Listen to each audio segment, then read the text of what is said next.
Well, good afternoon. 2 days ago, I spoke to you from this podium about the stark realities we face with the Omicron variant. I explained the urgency of the situation and issued a call to arms as we dramatically increase our capacity to administer booster doses. Already, we're seeing tremendous response. In one short week, we've doubled our vaccine capacity as it continues to grow every single day. And I want to thank everyone who stepped up once again to roll up their sleeves. But as I said, sitting back, playing defense is not an option. We need to meet this variant head on. We need to do everything we can to push it back.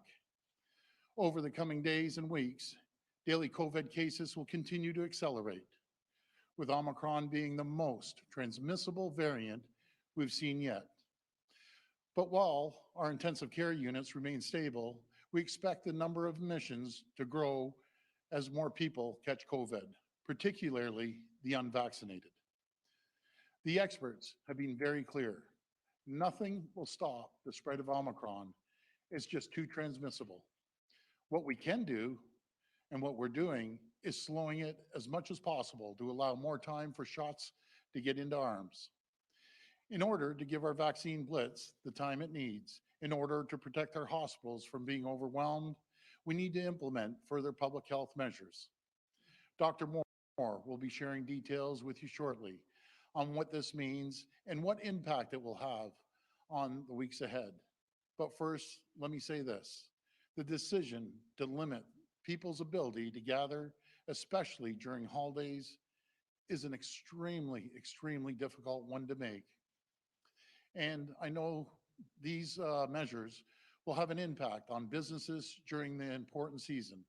That's why Ontario joins Quebec's call for the federal government to expand supports for businesses and workers. And we're prepared to do our part as well. Over the coming days ahead of these measures coming into effect, we will be exploring every option to provide more supports. Friends, this variant is unlike anything we've seen.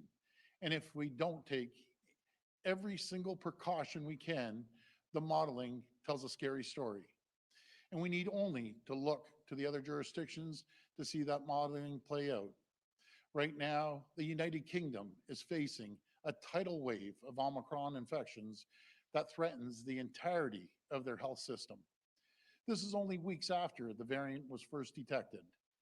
We cannot allow that scenario to take hold here. The UK experience is an urgent call for action. As always, we will do whatever it takes.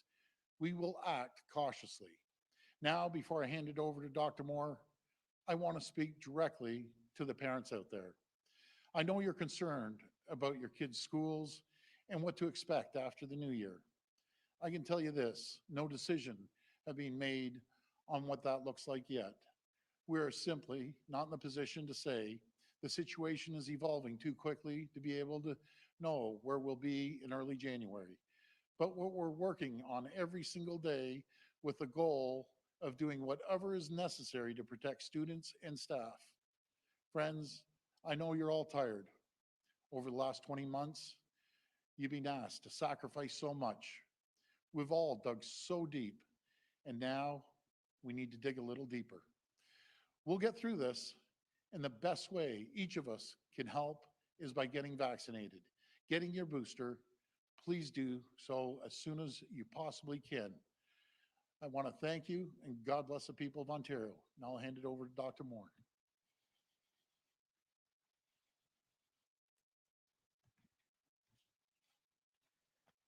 Thank you, Premier. Like many jurisdictions around the world, Ontario is facing a serious threat from the rapidly spreading Omicron variant. The situation continues to evolve rapidly, and the modeling that was released yesterday is clear. Unless action is taken quickly, there could be severe consequences. There is an urgent need to help curb transmission so we can get as many vaccines into arms as possible, ensuring our hospital capacity is preserved.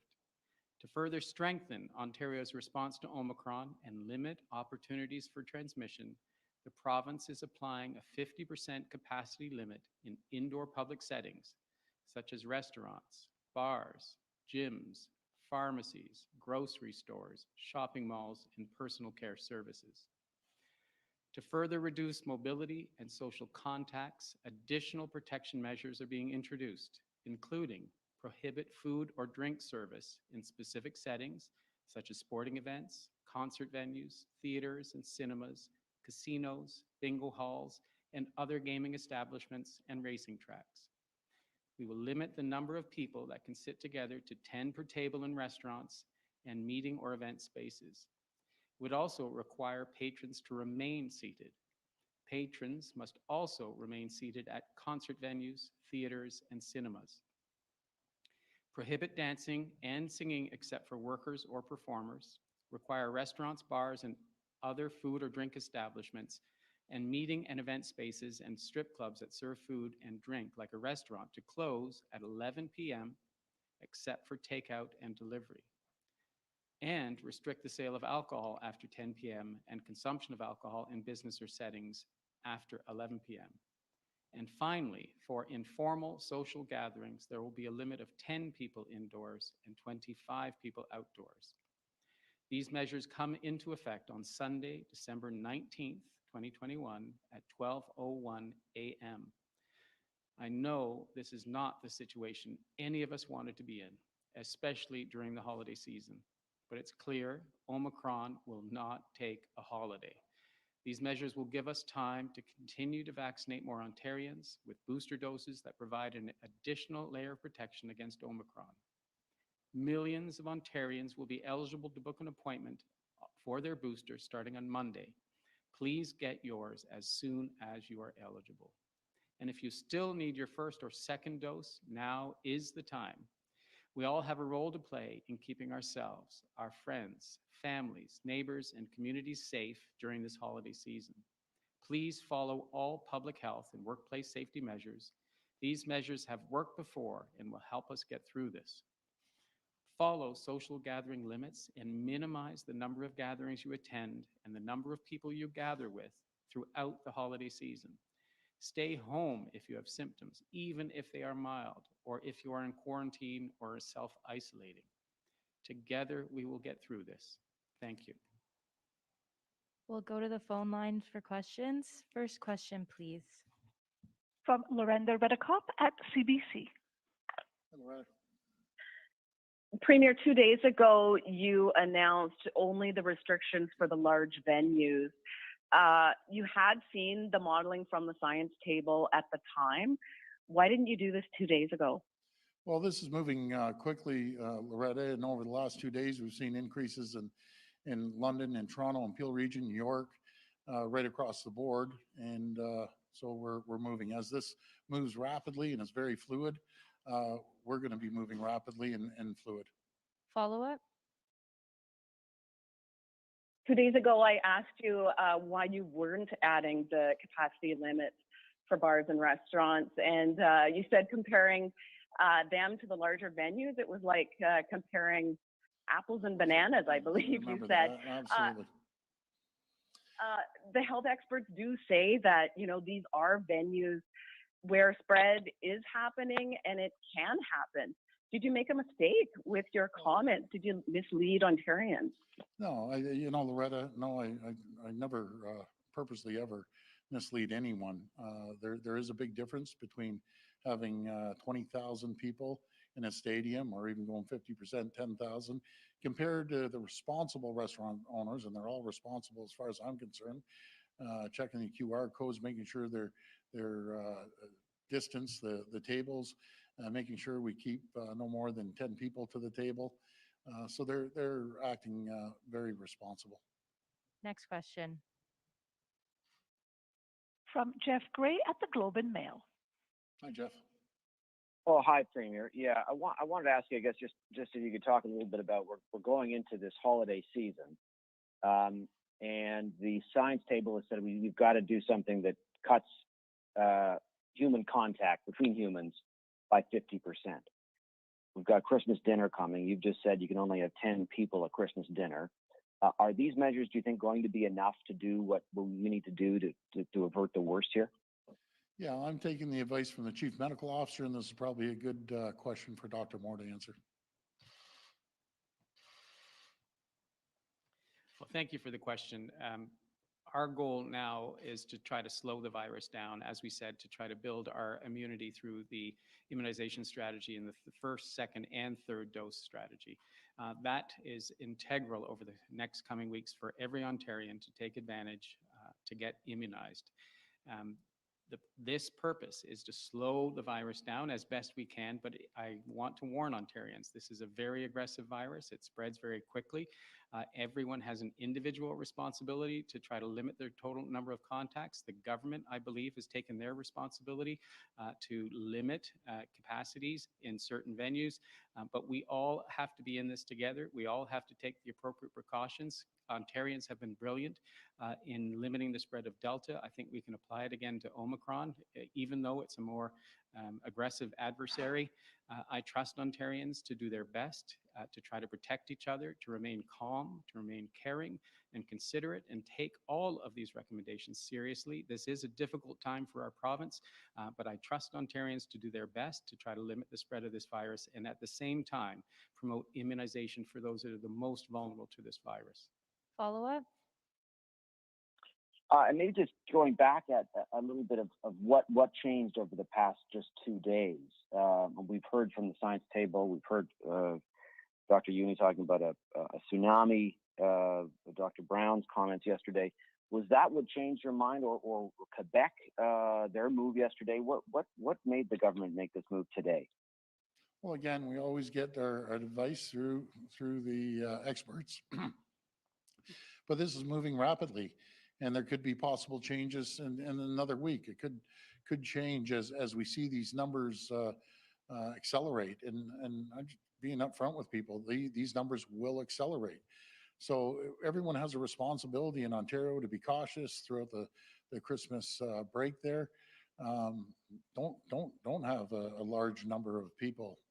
We're asking for 10, be cautious and be prudent. Next question. From Richard Southern at City News 680. Hey, Richard. Hi, Premier. Good afternoon. Businesses and business organizations are already speaking out, wondering how they're going to make it through this.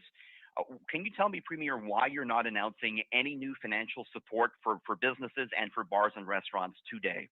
Yeah, well, I'll hand that over to the Minister of Finance. Thank you. Well, thank you, Richard, for that question. There's a lot of businesses, small businesses in particular, have been hit hard through the last 21, 22 months, and we've provided a lot of supports.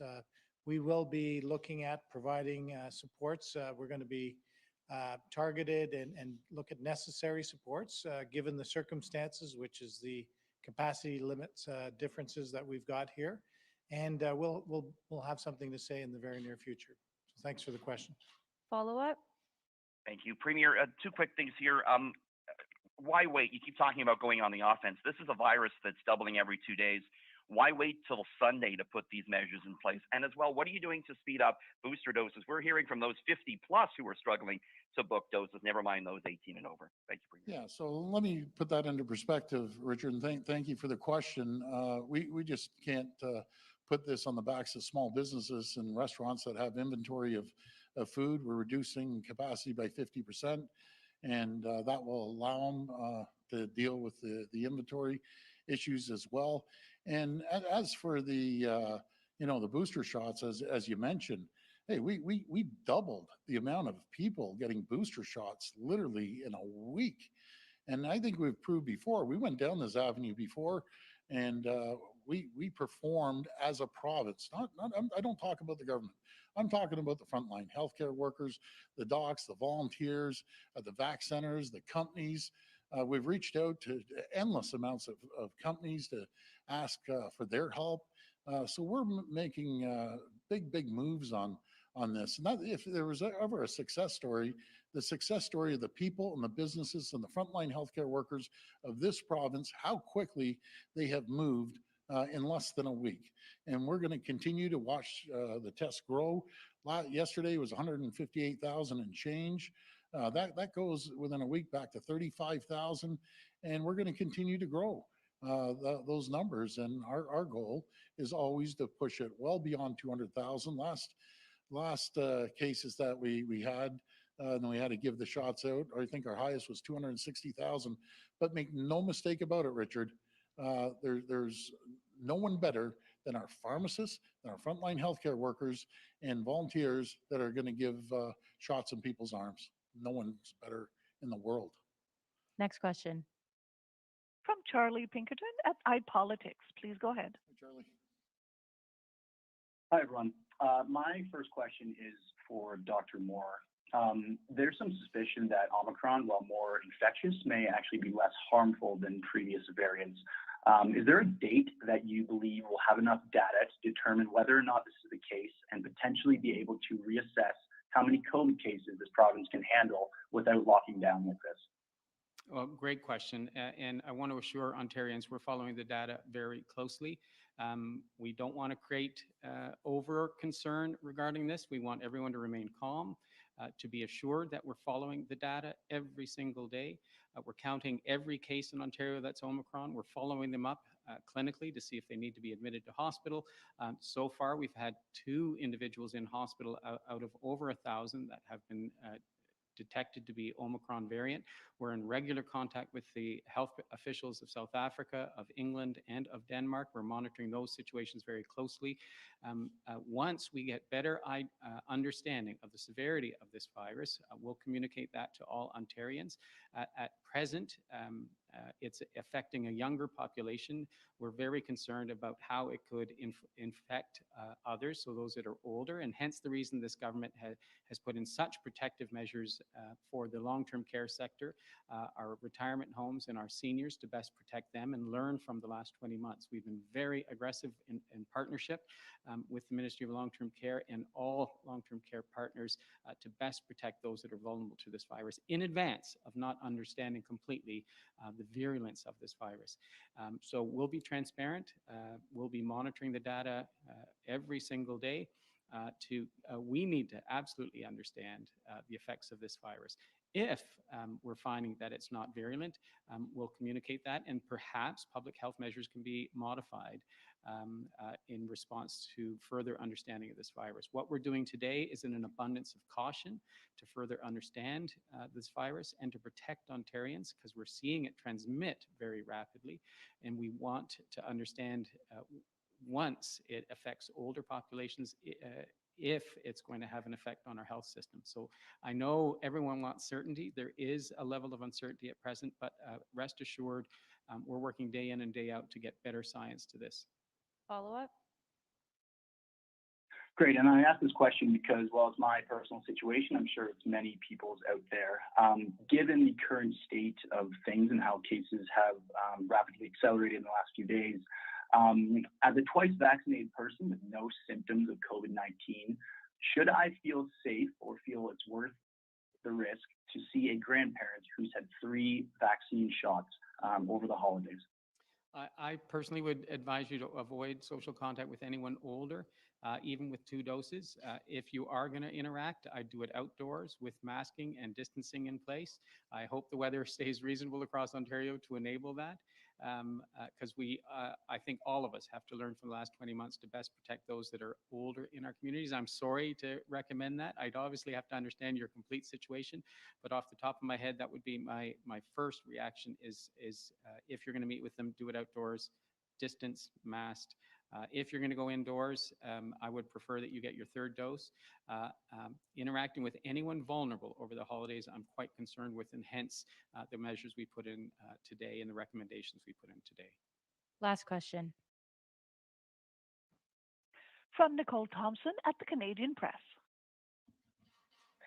Hi, I'm wondering why exclude weddings, funerals, and religious services from these restrictions when weddings in particular are, large gatherings where people are in close contact and often not wearing masks to eat. So the exclusion was in particular just to the ceremony, and the ceremony will have all precautions on masking and distancing, screening, hand hygiene. And obviously for a funeral, these are unpredictable events, sadly, that occur. And we want to give the freedom to individuals to be able to mourn appropriately and not infringe any more their personal rights. but I want to assure Ontarians we've put in the precautions necessary to protect those environments. For beyond the ceremony, the 50% recommendations still abide and would be enforced. Follow up? Knowing how transmissible Omicron is, and given the calls for circuit breaker measures from the science table, will you consider closing restaurants and bars since patrons don't mask while eating and drinking? Well, we're going to monitor it cautiously and keep an eye on it on a day-to-day situation, and this is moving rapidly. We're going to be all over it. We're pushing the system on all fronts and all cylinders right now. I do want to address rapid test.